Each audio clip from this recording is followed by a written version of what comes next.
Baru, Solyu Intense Stay Lip Stain. Warna intens, tahan hingga 12 jam. Beli sekarang.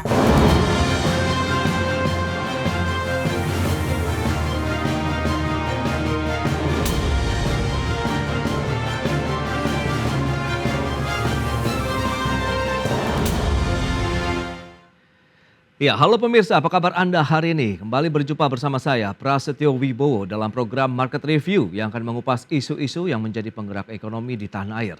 Live streaming kami bisa Anda saksikan juga di idxchannel.com dan langsung saja kita mulai Market Review selengkapnya.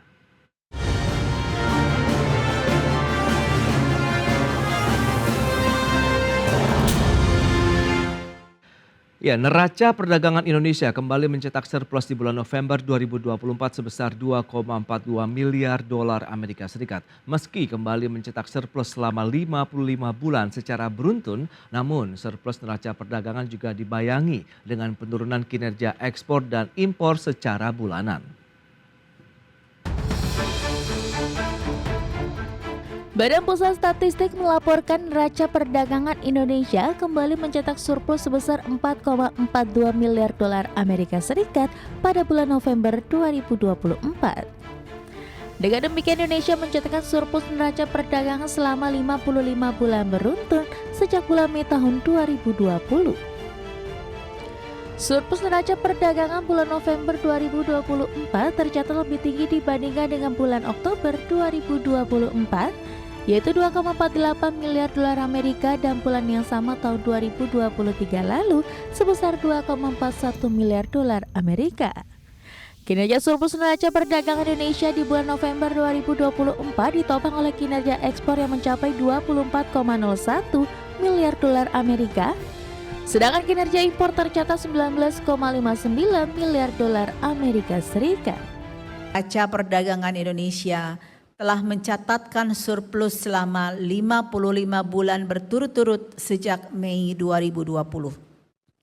Surplus neraca perdagangan pada bulan November 2024 ini lebih tinggi dibandingkan dengan bulan sebelumnya dan bulan yang sama pada tahun lalu. Kondisi surplus pada November 2024 ditopang oleh surplus pada komoditas non-migas. Sementara itu, kinerja ekspor Indonesia secara kumulatif dari Januari hingga November 2024 tercatat 28,86 miliar dolar Amerika. Adapun periode Januari hingga November 2023 tercatat 33,6 miliar dolar Amerika. Dengan demikian terjadi defisit neraca perdagangan sebesar 4,74 miliar dolar Amerika selama periode Januari hingga November 2024. Dari Jakarta, tim liputan IDX Channel. Ya, pemirsa, berikut ini kami sampaikan data terkait dengan kinerja surplus neraca perdagangan kita. Selengkapnya bisa Anda saksikan di layar televisi Anda. Kita akan cermati pergerakan dari surplus neraca perdagangan dari bulan Juni sampai dengan November 2024. Baik, sekitar 2,39 miliar dolar Amerika di bulan Juni, kemudian sempat menyentuh level 3,26 miliar dolar di bulan September, kemudian ada penurunan di bulan Oktober menjadi 2,48 miliar dolar, dan di bulan November ada kenaikan lagi menjadi 4,42 miliar dolar Amerika Serikat. Dan selanjutnya kita akan lihat bagaimana dengan surplus neraca perdagangan Indonesia. Ini dia penopangnya, kita lihat ada ekspornya dan impor yang mencapai 24,01 miliar dolar untuk ekspor, kemudian impornya 19,59 miliar, sehingga ada surplus sekitar 4,42 miliar dolar Amerika. Namun demikian kita lihat kinerja secara bulanan baik ekspor maupun impor ini mengalami penurunan, terutama importasinya yang minus 10,71% secara bulanan.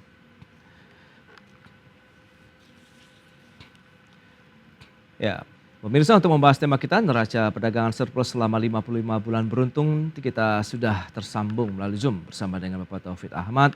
Beliau adalah ekonom senior Indef. Ya, halo, apa kabar Pak Tauhid? Halo, apa kabar Mas Pras? Kabar baik juga, terima kasih atas waktu yang disempatkan Pak Tauhid, dan sudah bergabung juga Bapak Beni Sutrisno, Ketua Umum Gabungan Perusahaan Ekspor Indonesia GPEI. Ya, halo Pak Sutrisno, apa kabar? Kabar baik Mas Pras. Siap, terima kasih atas waktu yang disempatkan. Dan sebelum membahas lebih jauh ini Pak Beni mungkin bisa mereview sedikit terkait dengan kinerja neraca perdagangan di bulan November di tahun ini yang kembali mencetak surplus tadi sudah disampaikan 4,42 miliar dolar Amerika setelah sempat turun di bulan Oktober. Nah ini sudah sesuai tidak dengan harapan, kemudian konsensus mungkin juga dari pelaku usaha nih Pak Beni? Sebenarnya memang konjungtur ekspor itu selalu di kuartal keempat pasti naik ya. Mungkin ada kebutuhan di hari-hari besar dan akhir tahun di negara-negara barat sana. Oke. Nah, selalu itu nanti di kuartal pertama turun lagi. Oke, berarti cyclical saja begitu ya Pak Beni ya? Betul. Baik. Nah Pak Tauhid dari kacamata Anda bagaimana kinerja neraca perdagangan di bulan November begitu kali ini? Lagi-lagi konsensus Ya, dari ekonom sendiri sama nggak sih? ya, saya kira kalau dilihat ya ini gejala membaik sejak awal tahun ya. Awal tahun kan kita rata-rata sekitar 2 miliar, kemudian ditutup dengan mungkin sekitar angka 4. Jadi kalau kita lihat dari garis lurus, sebenarnya tahun 2024 relatif membaik ya, dibandingkan di tahun 2023 kalau lihat kita grafiknya cenderung turun ya. Oke. Nah, kondisi ini tentu saja memang ada beberapa negara yang cenderung untuk membaik posisinya begitu. Terutama kalau kita lihat di bulan November itu ada seperti Amerika, kemudian juga ada di negara lainnya termasuk juga di Cina juga mulai membaik ya. Di Cina sendiri kan kalau kita lihat dengan porsi 27,52% itu ke Cina sedikit membaik sekitar 6,24. Jadi agak relatif baik. Sementara memang negara lain India, ASEAN, Uni Eropa itu mengalami penurunan begitu. Saya kira mungkin ada ekspansi fiskal yang terutama di Cina yang menyebabkan kondisi mulai membaik meskipun secara agregat rasanya masih di bawah 5% pertumbuhan ekonomi di China begitu. Jadi memang ada beberapa dorongan dari beberapa negara tujuan ekspor utama kita begitu. Baik, itu dia berarti kondisi negara tujuan ekspor kita yang semakin membaik dari kondisi perekonomian menjadi angin segar juga ya, menjadi booster dari kinerja ekspor kita ataupun surplus perdagangan di bulan November. Nah, kalau kita cermati ini Pak Beni, nilai ekspor November 2024 ini kan mencapai 24,01 miliar dolar Amerika, turun 1,7% dibandingkan dengan bulan sebelumnya. Tapi kalau kita bandingkan dengan November 2023, ini naiknya 9,14%. Nah, apakah realisasi kinerja ekspor tadi ini sesuai dengan kondisi di lapangan ataupun yang dialami teman-teman GPI misalnya? Ya, kalau ke Amerika memang ada perbaikan, daya beli Amerika juga naik, yang inflasinya juga terkendali di sana. Oke. Lalu memang uang mereka lebih strong daripada uang di Asia Timur, sehingga mereka membeli lebih murah dibandingkan sebelumnya. Dan kalau di Cina memang Cina mendekati akhir tahun atau mendekati Imlek malah, itu ada persiapan juga untuk menumpuk bahan yang mereka butuhkan. Khususnya kalau Cina kan yang paling banyak adalah CPO dengan batu bara. Nah itu bagian daripada tradisional sekali. Baik, tapi kalau kita lihat dengan ekspor non migas ini Pak Beni, Anda melihat bagaimana? November mencapai 22,69 miliar dolar Amerika, turun 1,67% dibandingkan dengan Oktober, tapi lagi-lagi naik juga nih dibandingkan dengan November tahun 2023 lalu. Apakah sektor non migas ini lagi-lagi menjadi andalan ekspor Indonesia? Ya masih tetap sektor non migas jadi andalan kita, karena migasnya kan selalu negatif kita ya. Artinya belum pernah kita migas itu plus ya. Setelah migas itu liftingnya juga nggak naik-naik, tapi kebutuhan kita juga terus naik terus. Nah kalau non migas kan varian komoditinya banyak sekali, baik itu pertanian, perkebunan, kehutanan, laut, lalu industri manufaktur, cukup banyak variannya. Jadi ada beberapa negara yang memang secara spesifik membutuhkan komoditi yang kita buat ya. Kayak CPO itu kan bahan baku minyak goreng ya, Cina, India, Bangladesh, Pakistan itu perlu sekali untuk menggunakan CPO tersebut. Lalu komoditi-komoditi yang manufaktur itu yang household, pakaian atau mainan anak-anak, elektronik. Amerika lah bagian pada pasar kita. Baik Pak Beni, kita akan cermati nanti sejauh mana sih kinerja ekspor dari komoditas unggulan kita begitu ya Pak Tauhid. Nanti kita akan bahas di segmen berikutnya, kita akan jeda dulu sebentar. Dan pemirsa, pastikan Anda masih bersama kami.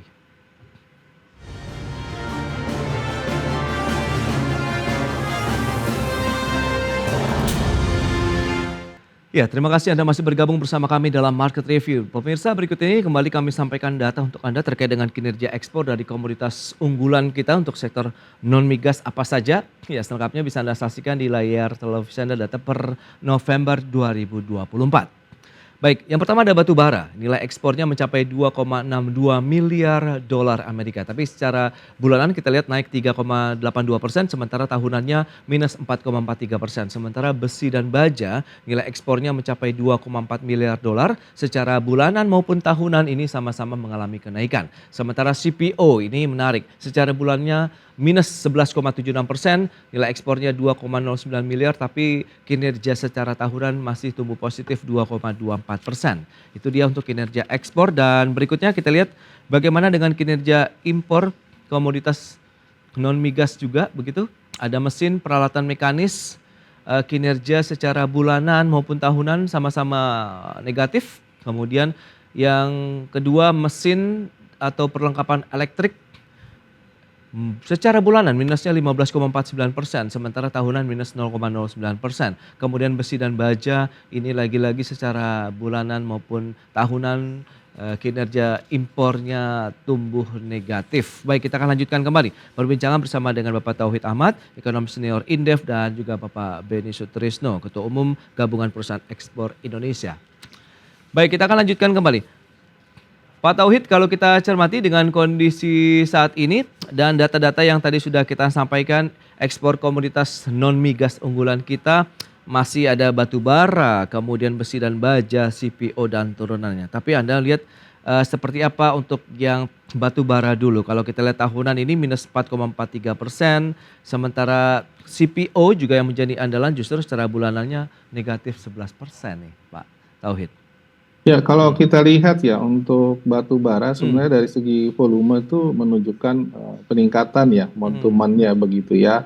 Di November itu sekitar 35,13 juta ton dan di tahun sebelum-sebelumnya 3,477. Oke. Nah, memang yang membuat dia agak melonjak kalau dibandingkan tahun lalu ya tentu saja karena faktor harga begitu ya. Harga di bulan November ini sebesar 74,4 US dollar per ton, itu lebih rendah ya dibandingkan tahun lalu yang mendekati angka sekitar 80 US dollar per ton begitu ya. Oke. Nah, itu untuk batu bara ya. Kalau besi dan baja secara volume trennya justru meningkat juga. Yeah. Namun kalau kita lihat memang harganya sekarang justru dibandingkan tahun lalu ya, itu justru lebih rendah gitu, jauh begitu. Itu yang menyebabkan ada sedikit perubahan ya. Tetapi kalau month to month ya memang lebih baik gitu ya untuk dari sisi harga begitu ya. Ini yang saya kira pengaruh kenapa ada perbedaan. Nah, kalau CPO dengan tren kebijakan saat ini yang merubah B35, B40 itu menimbulkan kekhawatiran market bahwa pasokan dunia akan berkurang ya, dan kalau kita lihat fluktuasi ekspor kita, CPO itu sangat fluktuatif dibandingkan batu bara ataupun besi dan baja.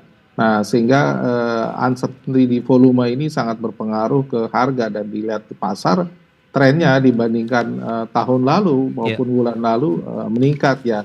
Di November ini mendekati 1090 US dollar per ton ya, padahal di tahun lalu periode yang sama itu sekitar 808,46 ya US dollar per ton. Jadi memang gunjang-ganjing kebijakan di dalam negeri kita itu sangat berpengaruh di market, termasuk juga harga begitu untuk CPO dan turunannya begitu Mas. Baik, proyeksi sampai dengan akhir tahun bagaimana dengan kondisi geopolitik global juga ini yang kan di beberapa wilayah juga masih cukup panas begitu. Kalau dari sisi harga di semua komoditas batu bara, besi, baja maupun CPO, saya melihat tren harganya akan semakin meningkat begitu. Oke. Kalau volume relatif tetap ya, walaupun ada meningkatnya sedikit. Ya memang karena tensi geopolitik, biasanya masing-masing negara tujuan ekspor, beberapa itu akan seperti tadi disampaikan oleh Pak Beni juga akan menambah cadangan begitu ya untuk kegiatan tahun baru atau persiapan untuk industri di awal tahun 2025 begitu Mas. Baik, nah Pak Beni, lantas bagaimana Anda melihat begitu dengan kinerja eksportasi komoditas non-migas unggulan kita begitu? Anda melihat memang ini trennya masih akan terus menanjak begitu dengan sesuai tadi. Secara siklikal, momen akhir tahun begitu memang banyak negara juga yang sedang menyiapkan stok begitu untuk jangka menengah panjang. Ya, memang kalau komoditi itu kan ada pasar komoditinya, bursa itu kan dikontrol oleh pemain-pemain di bursa. Pemain di bursa belum tentu butuh barangnya, dia butuh uangnya ditingkatkan aja. Yang kedua, memang dengan adanya tensi geopolitik, Ya. maka banyak negara yang menambah cadangan. Oke. Cadangan dibutuhkan apabila terjadi stuck. Pada saat ini memang terjadi kenaikan harga logistik, di mana logistik naik terus. Oke. Ya, karena khususnya gangguan dari terusan Suez, Timur Tengah ribut terus sehingga harga bahan bakar untuk ngangkut barang juga naik. Nah, itu akan ikut juga membentuk harga. Oke, dan kondisi ini diprediksikan masih akan terus berlanjut begitu? Saya kira belum ada yang bisa meramalkan kapan selesainya pertikaian di Timur Tengah itu. Kalau Ukraina sama Rusia, saya rasa dua-duanya udah capek lah itu. Baik. Nanti kita akan cermati dari sisi kinerja importasi. Apakah memang itu lebih kepada kebutuhan bahan baku penolong kita begitu yang menjadi penggerak industri manufaktur ataupun industri pengolahan di Indonesia. Kita akan bahas nanti di segmen berikutnya. Pak Beni dan Pak Tauhid, kita akan jeda kembali sebentar. Pemirsa, kami akan segera kembali usai pariwara berikut ini.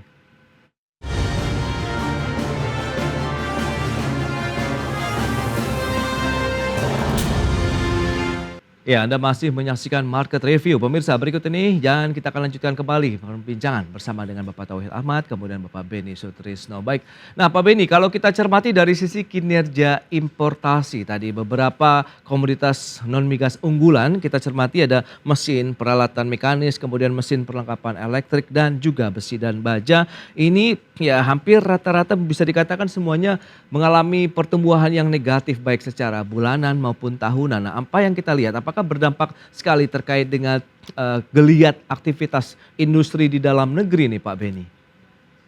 Betul sekali. Jadi kalau importasi barang-barang tersebut menurun, berarti di dalam negeri sudah ada pertumbuhan industrinya. Jadi mengurangi importasi. Nah, memang kita saat ini paling kuat kan di baja sebenarnya. Ferronickel itu bagian daripada baja, ya itu memang akan menjadi andalan Indonesia itu tentunya.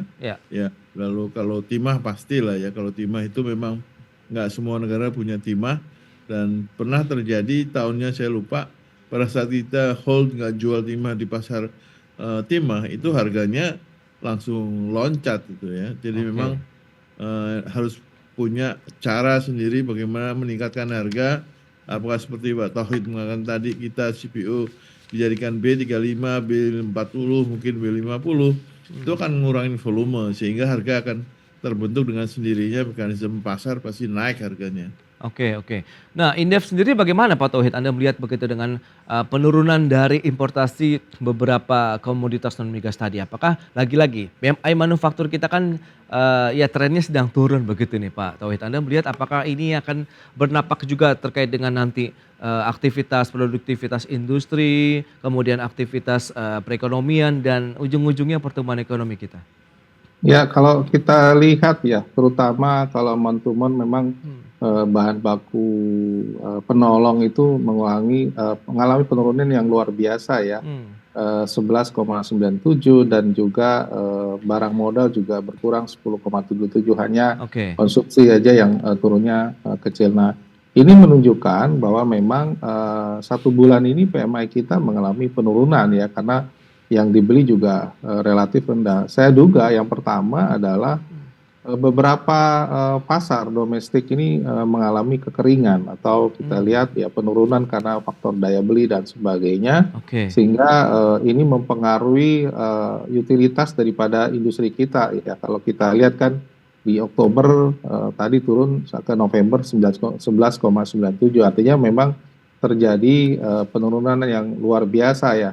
Kalau kita lihat tadi sudah disebutkan baik mesin, peralatan mekanis, elektrik maupun besi baja semuanya turun, berarti kan memang mengalami penurunan yang luar biasa besar ya. Oke. Faktor kedua, saya kira market juga sangat mempengaruhi. Artinya bagi para pelaku usaha yang tujuannya ekspor itu juga beberapa memang mengalami penurunan kalau kita lihat month to month, terutama untuk industri-industri terkait ya, terutama batu bara kan turun begitu ya. Berarti pasar ekspor yang CPO dan turunannya sebenarnya volumenya turun, berarti Oke. memang lagi ada penurunan, tapi harga tertinggi begitu, jadi tidak terkompensasi. Nah, ini yang kemudian memang menyebabkan kenapa untuk impor terutama non migas untuk mantemennya relatif turun ya, karena pasar domestik maupun luar negeri beberapa komoditi mengalami penurunan. Meskipun kalau kita lihat year on year-nya untuk impor ya naik tapi relatif sedikit ya. Ya. Catatan kita adalah kalau situasi seperti ini maka agak relatif kita tidak punya optimisme yang cukup besar kalau misalnya ekonomi domestik kita tidak kita perbaiki gitu, sehingga Oke. bisa katakanlah bisa kembali. Yang kedua, ini sebenarnya ada momentum kalau misalnya impor berkurang, harusnya memang katakanlah ada substitusi industri subsidi impor yang bisa menggantikan kebutuhan bahan baku penolong yang selama ini untuk untuk industri di dalam negeri, walaupun ini tidak mudah dan butuh waktu yang cukup panjang begitu. Baik, tapi secara umum Anda melihat bahwa dari surplus neraca perdagangan kita ini cukup berkualitas, tidak sih, cukup sehat, tidak, mengingat tadi memang ya karena adanya surplus kan impornya yang turun jauh, kemudian ekspor kita masih tetap bisa diandalkan begitu. Ya kalau kita lihat ya, memang kalau kita lihat 2004 trennya kalau kita ambil garis lurus menaik ya. Oke. 2023, meskipun kalau kita lihat secara bulanan, prestasi terbesar memang pada bulan April 2022 ya, itu mendekati 7,56 juta US dollar ya. Oke. Artinya itu sangat prestatif pada tahun itu gitu. Nah ini pada level stagnasi sekitar neraca perdagangan 3 ya juta US dollar bulanannya begitu. Jadi memang perlu ada upaya agar trennya meningkat. Tapi kalau kita lihat kenapa ini tren di positif 2024, Ya. saya melihat ada kecenderungan juga importasinya mengalami penurunan. Ini faktor domestik saya kira yang relatif faktor utamanya ya. Karena kalau domestik importasinya menurun ya surplusnya pasti akan besar begitu. Baik, nah dari si pelaku usaha khususnya eksportir ini Pak Benny, strategi apa yang akan dilakukan mengingat kondisi tadi geopolitik juga masih memanas, apakah GPI juga akan akhirnya mengoptimalkan pasar di dalam negeri? Kalau pasar dalam negeri tidak lah, kita kan memang kerjanya hanya ekspor ya. Kira akses ke pasar itu memang sudah banyak terbentuk oleh pemerintah. Ya. Mungkin harus ditambah lah akses pasar. Tapi walaupun punya akses pasar, kalau kita tidak kompetitif, ya nggak ada yang beli, ya kan? Kita masuk tapi nggak ada yang beli kan, percuma juga. Oke. Jadi akses pasar memang harus ditambah. Ya. Yang selama ini mengatakan bahwa akses pasar kita banyak, tapi kita nggak bisa menggunakan seluruh kesepakatan terhadap pasar itu. Karena memang waktu membentuk perjanjian free trade ataupun SEPA itu keterlibatan pengusaha masih belum terlalu dalam. Ya, itu hanya dilakukan oleh birokrasi yang berangkat dari statistik saja, tapi tidak pernah menggali secara dalam apa sih yang kita punyai yang bisa kita masuk ke negara itu. Baik. Berarti memang itu dia ya, beberapa tantangan tampaknya masih menyelimuti dari kinerja perusahaan-perusahaan ekspor kita begitu. Bagaimana kita mencari pasar baru, meningkatkan kerjasama mungkin government to government untuk masuk ke dalam business to business nantinya begitu. Baik, Pak Tauhid, Pak Beni, sayang sekali waktu terbatas ini. Terima kasih banyak atas informasi, update dan juga analisis yang sudah diberikan kepada pemirsa IDX Channel. Selamat melanjutkan aktivitas Anda kembali dan sampai berjumpa lagi begitu ya Pak Beni. Terima kasih. Pak Tauhid. Terima kasih Mas Pak Tauhid.